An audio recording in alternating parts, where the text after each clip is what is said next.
में जब नींद आंखों से रूठ जाए, मैं खामोश कमरों में बैठा तुम्हारी कमी को सुनता हूँ। दीवारों पर लगी करीबी आस्था चलने लगती है, हर एक किक के साथ दिल का दर्द और गहरा हो जाता है।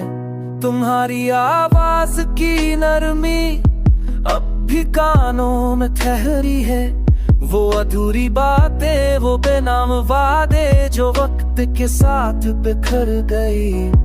मैंने मुस्कुराने की कोशिश की मगर आंखें सब कह गई।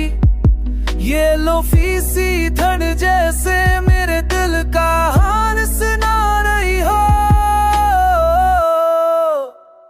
बारिश की हल्की सी झम में तुम्हारा ख्याल भीग जाता है, हर बूंद मेरे सीने पर यादों की तरह जड़ती है। सड़कों पर फैली खामोशी तुम्हारा नाम लेती है, और मैं हर कदम पर तुम्हें थोड़ा और खो देता हूँ। कहते हैं फासले सब कुछ बदल देते हैं, मगर मोहब्बत का रंग नहीं उतरता, वो बस दास हो जाता है।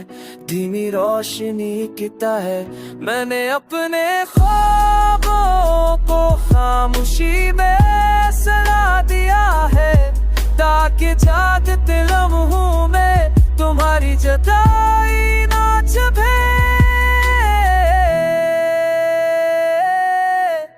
अगर कभी ये गाना तो ना हारा तो मैं सुनूं तो जान लेना ये आवाज मेरे दिल से निकली है। मैंने दर्द को लफ्ज़ों में संभाल कर रख दिया है, ताकि टूटा हो दिल भी किसी को छू सके। सब जरूर आएगी एक दो, मगर वो पहली सी ना होगी, क्योंकि तुम्हारी कमी हर रोशनी में रहेगी। ये नया और तो से गाना अधूरी मोहब्बत